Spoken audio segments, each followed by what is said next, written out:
Welcome to Some Good Tea, where we drink some tea and share some tea. I am your host, Katie, and today I'm being joined by Sanan once again. Hello, everyone. On this first episode of November, we are having a fun little tea that Sanan and I got together while you were visiting in September. Yes. This one is called Whistle While You Steep. Fun little play on words. It's by Wynwood Farms. Anybody that's been listening to or enjoyed the Storytime episodes is familiar with that particular brand. I thought that they were appropriate for the Storytime episodes because they're kind of like story-based names for their teas. And And a lot of them, at least on one variety, are on the creepier side of stories as well. So, yes, they are. And I did try to use some of those for the like hmm spooky stories that I did. And oh, they were delicious. They were absolutely delicious. I know I didn't really like focus on that while I was telling those stories. It was mostly to tell the story, tell the but stories. the teas were great. And so this is one I have had it during the week and stuff. hmm I'm excited to have it now on the podcast. And for those of you who remember last year, November's a special time of year where writers and aspiring authors celebrate Novel Writing November and work hard to attempt to write an entire novel in a single month. And so, to celebrate that national month, I try to highlight my friends who are attempting such a feat. Now Sonnen has already attempted that feat and Mhm. succeeded, but you are doing so again, as far as I understand. So, Yes. we're going to help you out and get you talking about your writing on this episode. We're going to Excellent. be talking about writing in books, and we're going to be doing a lot of talking about writing in books this month. And I'm very excited about it. Would you like to do the honors and rolling your dice first? I will start us off here. Let's see what we get. All right, we will start off strong with a 5. Five. Excellent. Heaven forbid that we should get out of the single digits for our first I mean, roll. Have you read all the books that you currently own? if that cackle didn't answer the question, no, I have not. It is not helped by the fact that twice a year, one of the local libraries has a massive book sale. Ah, The Friends of Moscow Library does it at the fairgrounds in one of the buildings. So that tells you the size of this book sale. oh my gosh. That's so fantastic. Yeah, it's great. It's Dang, great. that's so awesome. And so the sales like say I want to say it goes from like 8 to 1. Hmm. And at noon, that's when the bag sale starts. Yeah, I was gonna say only 8 to 1. Only. Yeah. Like, But wow. at noon, it's a couple bucks for a paper bag. Like it's a paper bag, not even like a plastic grocery bag. We're Uh-huh. talking like paper grocery bag. Oh wow. So you have to be And full committed to this thing. I mean, that's good. It's good for recycling and stuff. mhm. And then that's Yeah. basically like if you're going to the bag sale, if you find one book you want, then you Uh-huh. might as well get like the other 14 books that look Oh mildly yeah. interesting. Oh yeah. Like if you're gonna fill it up, like that's smart, right? Because Mhm. really what are they trying to do?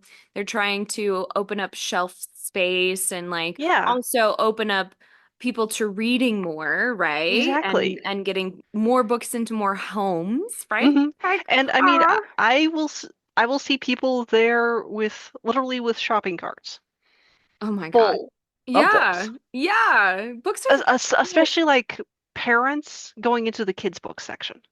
Like ah, I will see so somebody perfect. with a full up shopping cart full of kids books. So awesome.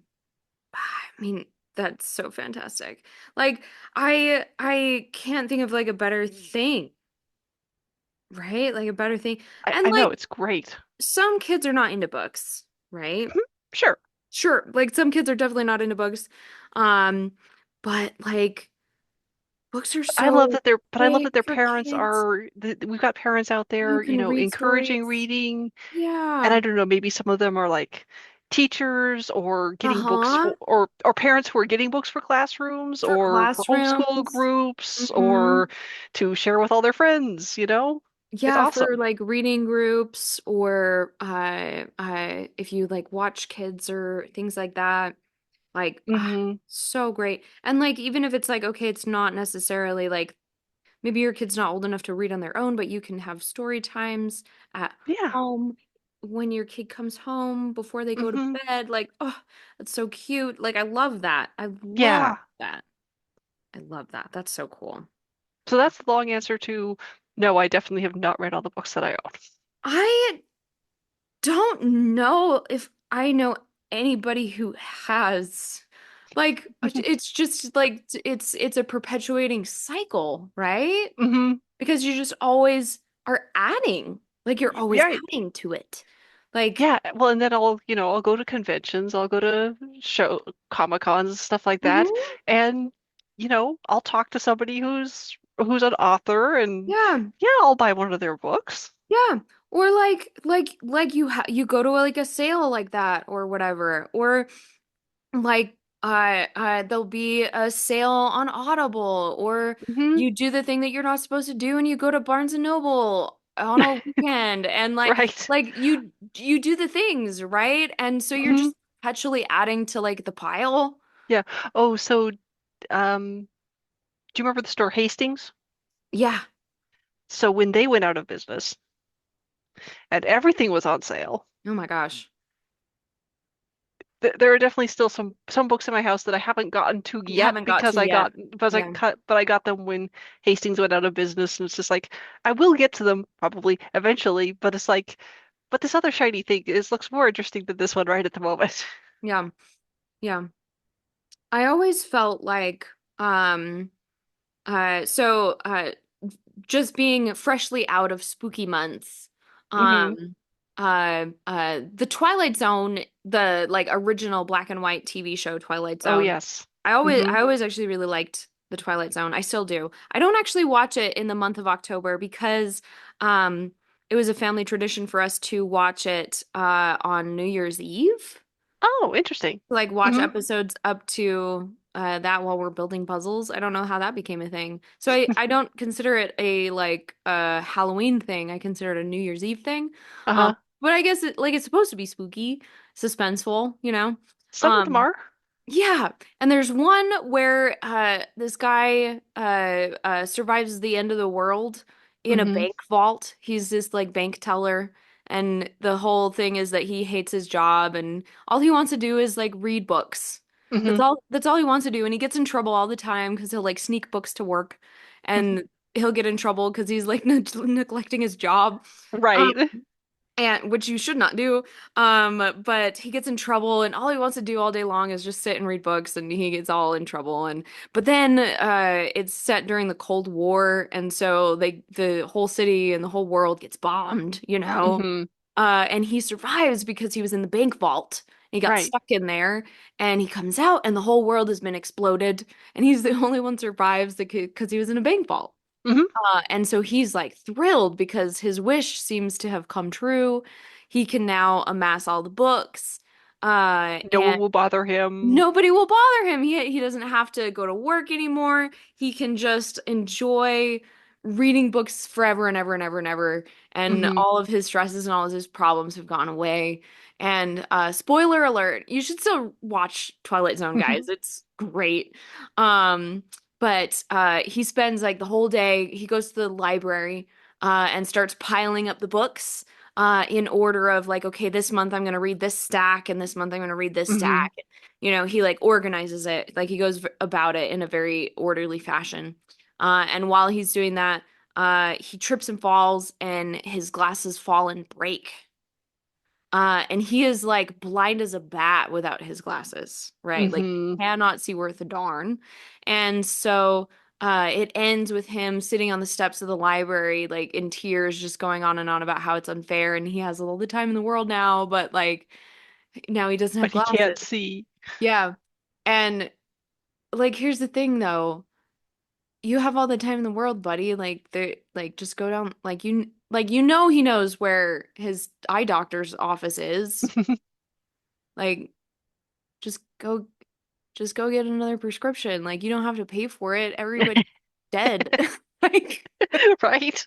not to like break that the story of the monkey Mhm. paw situation that he got himself into, but like if everyone's dead and you are the last person on Earth and you have all the time in the world now and you accidentally break your glasses, just go get another one. Do find some way around this.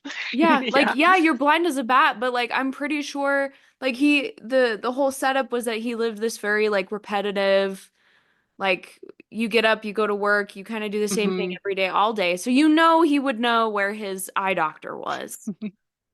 Like he wore these thick Coke bottle glasses, like huge Right. like prescription glasses, right? So like you know he would know where they were. Like just go get another one, buddy. And like also, I know people who have prescriptions and contacts and things. Like you have backup glasses.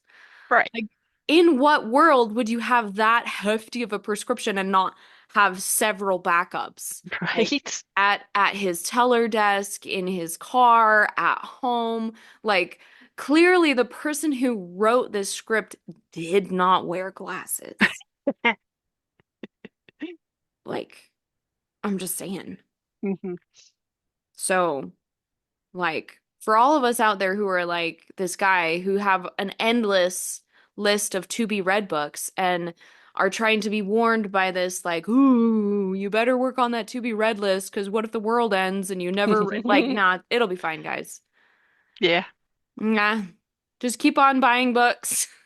Exactly. It'll be fine. Use them to build your barricade against the nuclear holocaust. Honestly, yeah. Have you seen books? They're pretty hefty, some Oh of yeah. them. Very flammable, though, so True, yeah, true. watch out for that bit.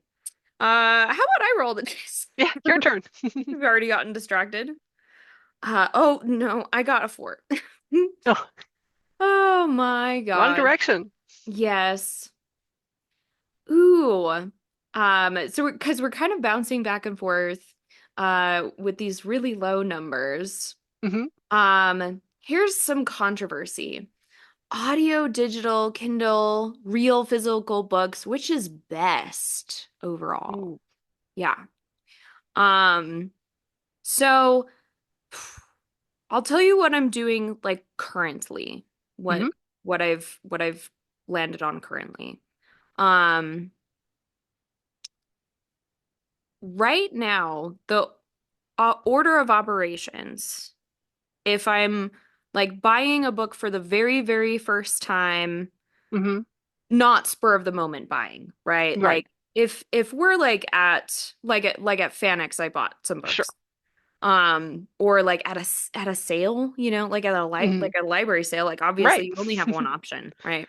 But like if it's a if I have the option to buy a book, a new author or something, Hmm.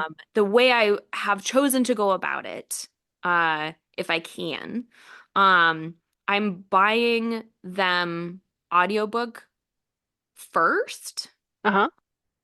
because of the busyness of my lifestyle. Sure. Uh, firstly, and secondly, because it allows me to like get introduced to potentially a new genre, a new author, a new series, etc. Um, with very little commitment. Hmm. Hmm. I can like start listening to this book and get a feel for it pretty quickly and determine very quickly how I feel about it. Uh-huh. And then if I'm not a fan, I don't have to go back to a physical store with like a receipt and interact with a human being. um, Right. and give them back a physical copy of a physical book, uh, Hmm. and like make eye contact and and And feel like they're judging and you for your feel reading weird taste. and then have to take like 20 minutes deciding how I'm going to exchange it and potentially just give up and go through the whole thing while I'm driving in the car and then imagine how it's gonna crash and burn. And then just decide not to and then just be stuck with this book that I don't like, right? Hmm. Sure. So with the audiobook, it's a solution because it's like, oh, if you don't like it, you can just an instant return and get the credit back and then turn it into another book immediately. Hmm. And it works pretty dang good. It works great because I'm lazy and I'm lazy is mostly what that is. Um, and yeah, it works pretty great. So, Yeah. so what that boils down to is if I end up liking the new book or etc., right? Hmm. Then I buy the physical copy of the book Uh-huh. because for like longevity purposes and for putting on the shelf and for rereading later, I do prefer the actual physical copy of the book. Yeah. 100% Hmm. prefer that. But I've talked before with some of my other friends on here that especially in the like initial period, if you're finding a new author for the very first time, it's like going on a blind date. And Hmm. it's risky and it might not work out. And then there's all this awkward, now I have to return this book and like, and then I have to find another one that might also not work out. And then I'm gonna be back here in 2 days and like, yeah, right? Like it's worse, right? And so the like whole Instacart boom, done. You can be listening to another book in less than 5 minutes. So appealing. It's way if dating was like that, man, I'd probably Right. be back in the game. Like Right? so yeah, that's what I'm doing and I've um found some new authors that way, which Hmm. has been great. Um and it's been good. It's been great. I've liked it. Yeah. But if we're just talking about like overall, I do prefer to have actual physical copies of books on a shelf. Hmm. Uh because I like to hold them. I like to actually read them. I like to um look at them. I like to put them on the shelf. I like to organize them. I like to that's I just like that. Right. I want a library. Hmm. Hmm. I want my own I, personal library. I want to see the cover art. Yes. Yes, I want to see the cover art. And like, yeah, of course you can see the cover art on the little square on your Hmm. screen of the like Kindle or the little audio Right. But, thing. It's not the sometimes I want it larger than a same. postage stamp. Yes. Well, and some different books have like different text styles, or they'll have Hmm. different things at the start and the end of the chapters and things like that. And like the smell of the paper and like Yeah. it's like a whole thing, guys. Hmm. It's like a whole thing. And like I can't uh like if you're having a visceral reaction to like a scene, it's not the same when you're like holding your phone or your Kindle and screaming at it and you don't want to throw that Right. across the room and you shouldn't throw your books, kids. You should not do that. That damages the spine. Um Some books deserve it, though. but yes, some do. And it's just it's kind of it's satisfying. Like if and I feel like it's a testament to the writing and the author if they can evoke a strong emotion like that. So like Especially if they can do it in a way that you will scream, throw the book across the room, and then and pick then it go up. pick it up and start reading again and again. Exactly. Because that's a different, interaction with the book than I scream and I throw it across the room and then I go get the lighter fluid. I've broken up with authors like that. Hmm. I don't ooh. I don't know. I don't know if my podcast is ready to hear my confessions of Katie and the authors that I've broken up with and I haven't gone back to. But yeah, there was one particular scene where I was like quite upset about, and like kudos, like, and they're an amazing author, like an Hmm. incredible writer, beautiful storyteller, and amazing world builder. Like I will sing their praises all day long, but like I have not picked up a book of theirs since. Right. Like Yeah. it's just no pun intended, it's not my cup of tea. And Hmm. I really like tea. I've got one right here and it's delicious, by the It is way. delicious Like tea. Yes, this tea is it's great. fantastic. Very much. They've got a cute little picture of the like seven dwarves and stuff on the label. It Hmm. and it freaking it looks like it's sunny and nice, like the picture of the seven dwarfs. Like, oh, it's great. So yeah, that particular author is just not my cup of tea. And it started at that scene Mm. and I saw a trend. And Hmm. that's the thing, guys. Like when you see a trend in a relationship, Hmm.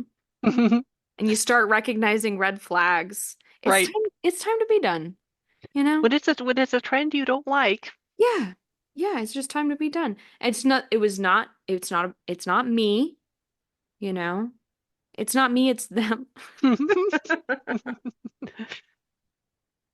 Amazing writer though. Absolutely amazing writer. Um, lots and lots and lots of people are definitely big fans. So, maybe at another time we'll reveal who this person is. Right. Would you like to roll the dice again? Sure, I will do that. All right, we're going up. We got a 7. Oh my word. Oh, this is such a cute one. Tell me about your earliest memory of reading. Earliest memory of reading. Probably. So I know my parents read a lot to me. Like that would be kind of a part of our bedtime ritual. They reading See? to me. See how wholesome that is? Ah, it's so great. But probably my earliest memories of reading are just like up in my room. I had some. Hmm. Well, I probably had a lot of, you know, Yeah. like kids' picture books and stuff like that. And I couldn't tell you what the book was at this point. Uh, Hmm. They although all I start to know blur. I know I read Make Way for Ducklings a lot. Oh, so cute. And Corduroy was another one that I definitely Yes, remember. I loved that. I loved that. I Uh, really liked the purple crayon. hmm s re Related but not quite the same. I also have a memory of the first story I remember writing How old were at you? 5. Of course. Oh my gosh. I You still have have it? this. I still have this. Good girl. It Look was at called you. it was called The Treasure Box. Oh my It gosh. was 2 pages I'm with surprised it had a illustrations. title. Oh my gosh. Okay, were these Oh self-illustrations? yeah, of course. Yes. Oh. It is it's adorably terrible. You know, Well, you were I five. was 5, right? I mean, it it managed to have an actual plot, so to speak. There is there are characters. Their names are Uh-huh. well, there are groups of characters. They are the good guys and the bad guys. Uh-huh. That's what they were named. Yep. And Seems and fair. they were both after this treasure box. And we have conflict and we have resolution. So Perfect. from the at the very base level of, does this meet standards of making a story? Yes, it does. Yes, it does. That's all it takes. That's so freaking cute. And I Aw. remember because I had this little pla plastic green desk, like a school style tile desk, the ones where like the seat is attached to the desk. It's all like one piece, and it Uh-huh. has the flip top lid so you could store stuff inside of it. Yeah. And I remember sitting at that little green desk writing this story. So cute. That's so freaking cute. I love that. We I don't really know if it counts because we did like journaling Uh-huh. as part of our like assignments to work on our handwriting. At least I Okay. think it was part of our handwriting assignments. Like it was in the same, Yeah. it was on the same lined paper. I remember the lined paper, where it Oh, has the yes. lines and then the dash lines and then The you dash work line in the on. middle. Yeah. Yep. Yeah. Yep. And so like and you would do a journal entry each day. And so I don't really know if that would count as uh story writing. But my journal entries were usually very creative. And my mom was so cute. She would always offer to illustrate stuff Aw. with the journal writing. And Mm-hmm. so we could then like she would do cute like drawings with each journal entry and then we could like color what she Aw. would draw. Yeah, so like if we That's went fun. yeah, so like if we went to the zoo and I would write like, oh, we went to the zoo today and saw the tiger, then she would draw like a tiger and we could color the tiger.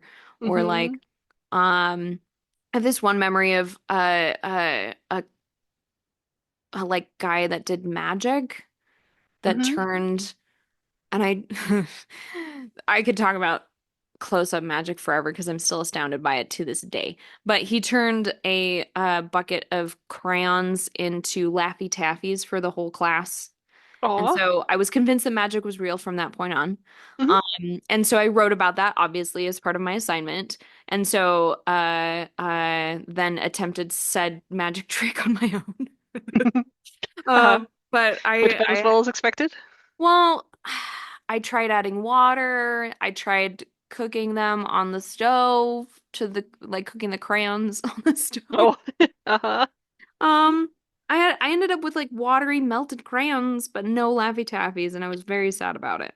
Um, but so I had those like journal entries that were like colored and drawn on. I don't really know if those count as like stories because they were journal entries. But sometimes they would get creative and flowery. Mm-hmm. But that's super cute. I love that. I feel like for me, my earliest actual like story was a little bit later when my mom specifically was like, I feel like you should like go from doing just like assignment style writing because like that's what I would do, when you're a Mm-hmm. kid. Right. You wouldn't like creatively write unless you were told to. Um, Yeah. and my mom kind of approached me and was like, here's this little notebook thing. I think you should write stories. Mm-hmm. And like you can work on one a week or whatever, and I'll help you with it. And I just really feel like you should do this. And I was like, okay, okay, like this is random, Mm-hmm. but okay, Mm-hmm. sure. And so I did. I just started filling up that notebook with like little stories and stuff. I think it was like 12, Uh-huh. like 11 or 12 when she approached me and I started doing that. I still do have that little spiral bound notebook. It's a Yeah. little yellow spiral bound notebook. Hot trash, right? The stuff that's in Oh there, yeah. Oh yeah. absolute hot trash. Um, but so glad that she did that, right? Mm-hmm. Oh So yeah. glad. Yeah. But uh yeah, but as far as like the first books and stuff that I remember reading, yeah, very much the like little like I was obsessed with the Goodnight Moon book. Mm-hmm. Mm-hmm. For sure, like the bedtime story stuff. But Yeah. then like actual storybooks, my brothers and I, we loved. We went through the Magic Treehouse books. Okay. Mm-hmm. Loved those. Um there were technically Magic Schoolhouse books, but we mostly watched the show, right? Mm-hmm. Mostly watched the show. Trying to think of what else we absolutely devoured. I was a comic book girl for a Mm-hmm. long time. Yeah. My parents were actually worried about it because I hated reading actual books and would choose comic books over book books. Uh-huh. Because like pictures are better. Hmm. And there was dialogue, right? There'd be Sure. dialogue or exposition or whatever. And I liked me my like any kind of comic book, right? Like I liked Hmm. um Calvin and Hobbes and Garfield and like funny stuff, but I also really liked DC. I was a DC Uh-huh. girl. I would dabble with like uh uh some other stuff Hmm. occasionally. I would usually go into the like X-Men. I really Okay. liked the Yeah. X-Men, but I Yeah. was usually like it was like Batman and X-Men, and that was the like line that I straddled with the comic. Uh-huh. And it wasn't until I got introduced to Tolkien, ironically, that I was like, oh my gosh, books. And I was like 10, which Uh-huh. is really wild. Um, but yeah, so I like jumped from absolutely hating, like abhorring reading. Like I would be forcibly re sat down to read out loud for school assignments and stuff. Hmm. And be reading, like simple stuff like the Magic Tree House, and little scholastic reader book things for Right. school. And purposefully doing badly at it. Like I would remember Hmm. that I would choose to do badly at it because I hated it so much. Oh. No, I hated it. Hmm. I just didn't see a point. Like I was like, Hmm. why am I doing this? And there were a few other books that I kind of liked as long as it had animals in it, like Uh-huh. kind of thing. And then all of a sudden, the Lord of the Rings, the movie came out. Hmm. And my parents let us watch it with the caveat that they were like, this is not real and don't be scared of it. And we were obsessed. Like my Hmm. friends and I were like, this has changed our life. And I found out that this was based off of a book and that I could read more. And I was Hmm. like, oh Wait. my Now gosh. reading has a purpose. Yeah. And so what did I start with The Hobbit? No, of course I didn't. I Hmm. jumped right into like the Lord of the Rings, the Silmarillion, like the Tales of Húrin, like all of the Hmm. deep stuff immediately as like a 10-year-old. Right. Um, and I haven't gone back since. So was I a weird kid? Yes. Yes, I was. I was a very weird kid. But it was great. I had Yeah. fun. Oh yeah. I was gonna say I was just remembering other series type books that I read when I was younger. I read a lot of Nancy Drew. Oh my gosh, freaking Nancy Drew. Yes.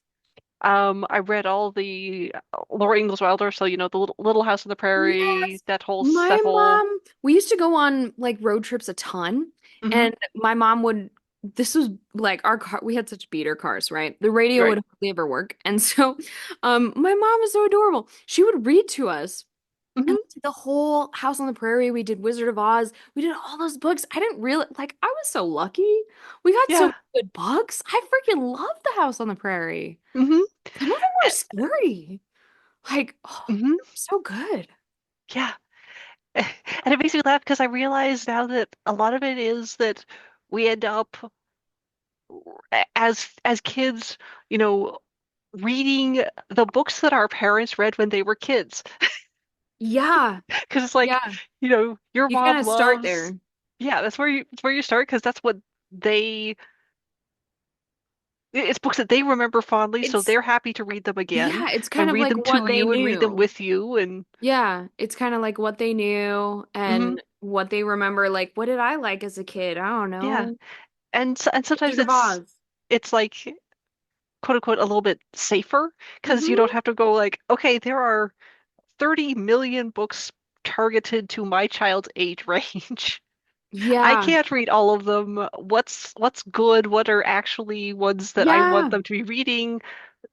Well, I know that these ones I read when I was that age, and I loved them. Yeah. I can't imagine what it would be like starting from scratch. Like if you didn't really have anything read to you as a Hmm. kid, and you had kids right now, and you weren't really a reader, Hmm. like, I mean, I shoot, I would be asking.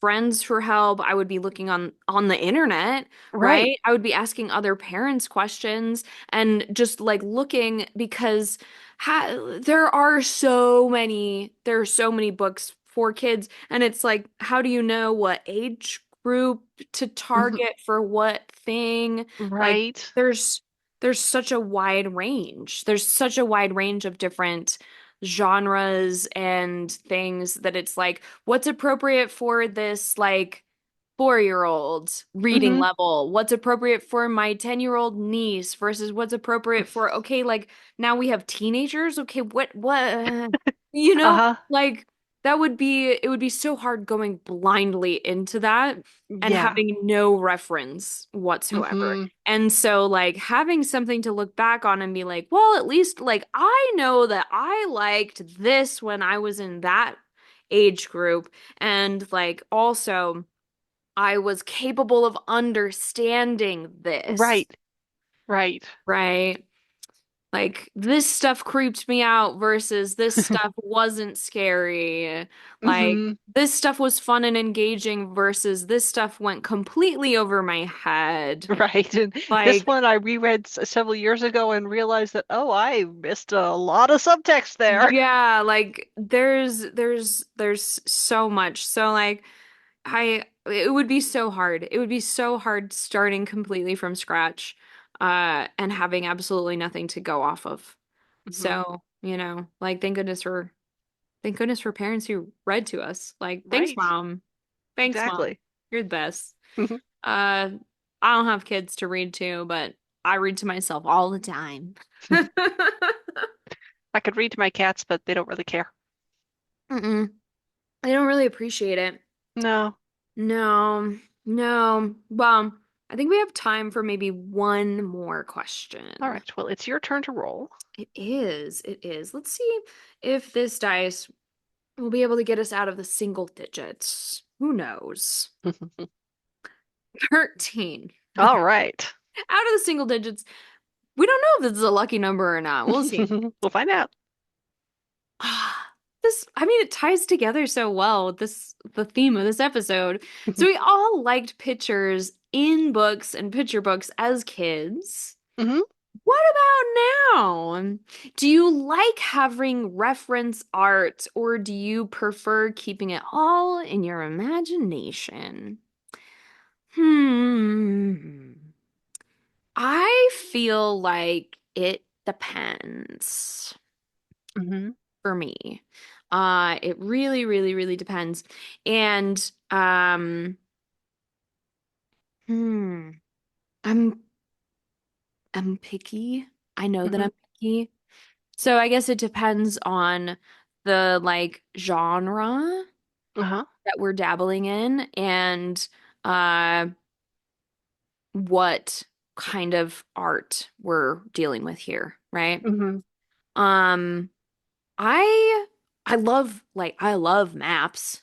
Definitely give me like if you have maps and if you have like a pretty technical um work where we're going to a lot of places and we have a lot of reference to like distances and uh like other towns Right. or continents or countries or whatever, like I'm gonna get lost real fast. So like if you have maps, love maps because like that's cool first off, and secondly, it helps me to not get lost. Right. Like literally not get lost. Hmm. Hmm. Because my brain doesn't work that way. So maps are great. Maps are super cool to look at, and gives you something very tangible, makes it feel really alive. I like that a lot.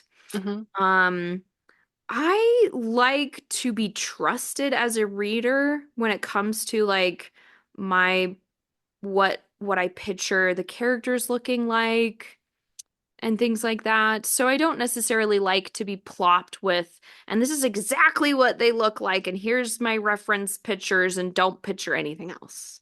Right. You know, and along those same lines, I don't necessarily like something to be over described, like especially a person, Hmm. or a character. Like you can describe a location to your heart's content. Like I've read Tolkien. Like Right, I right. especially some of the older style of writing, it was very verbose Hmm. when it came to describing stuff. It was very Yes. poetic, really Hmm. beautiful, and you could really, really, really picture just everything, right? Yeah, yeah. But the one thing that wasn't really described was like the people. But you didn't really need the descriptions of the people because the little descriptors that were necessary were there.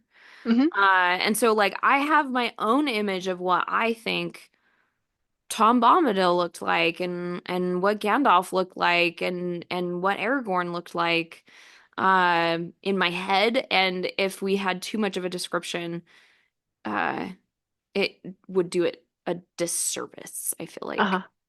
to some extent or another. Now, that's not to say don't give me anything. Hmm. Right.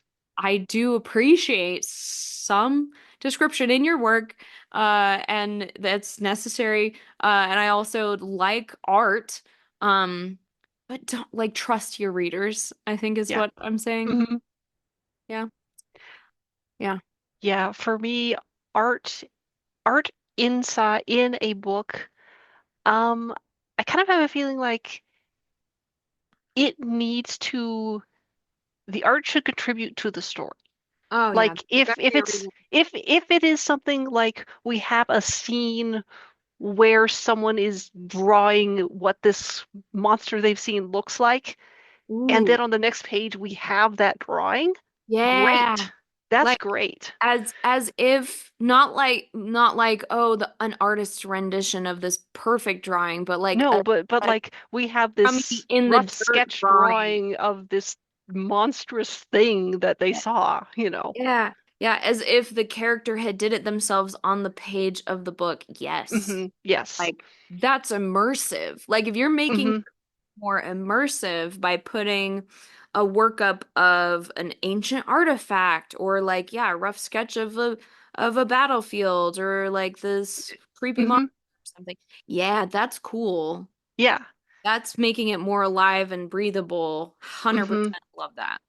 Yeah. But this is going to sound super snobbish of me. If you're gonna put art in in your book, I am going to judge the art in your book. Well, yeah, I It's mean, like like, of if course. it's not good art, then your Yeah. story is better off without it. Yeah, like, yeah. Like everything that you're putting in the book, on the book, around the book is part of the like presentation. Hmm. And so you want it to be very methodical and very well thought out. Yeah, Um, and the art needs to fit the style of the story. yeah. Because if you have, let's say you have a really, grim dark fantasy Yeah. with Naruto style anime artwork in it, Oh gosh. it doesn't work. It it would feel disjointed. It would feel very Exactly. disjointed. So that's what I mean. Like the art needs to be thematically and stylistically matching to the work. Hmm. And yeah, it needs to be good quality artwork. Like just along the lines of things needing to match, right? Things Hmm. needing to mesh.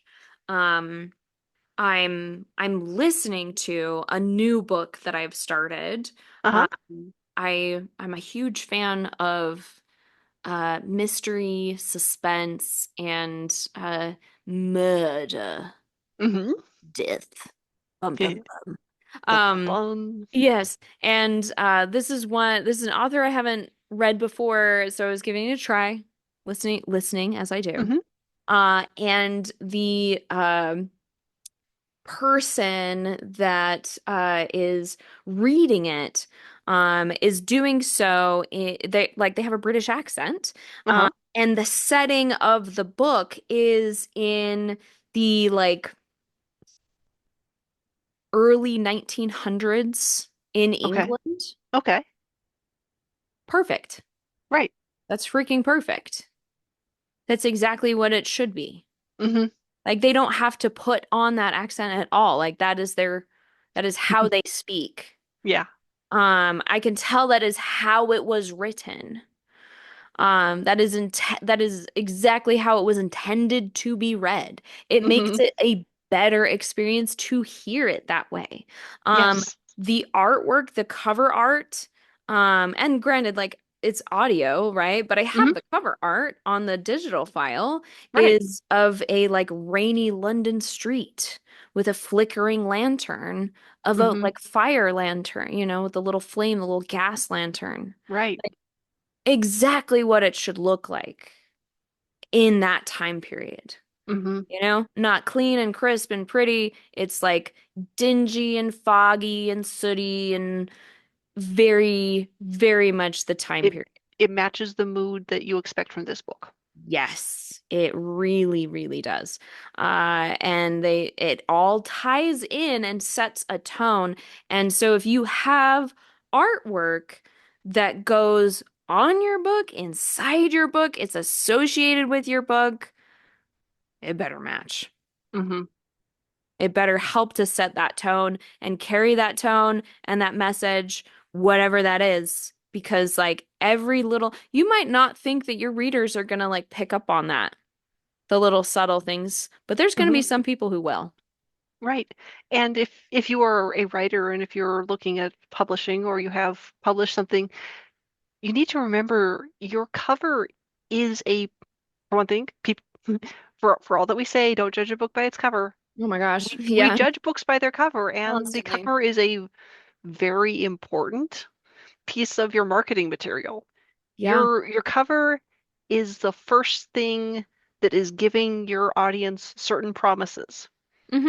Like you are setting tone, feel, genre, time period, all of those things with your cover. And if your story does not meet the expectations that your cover has set up, you're going to have unhappy readers. I cannot tell you how many times I've been disappointed by what I saw on a cover and what I read in a Hmm. book because the cover set me up for like certain things Hmm.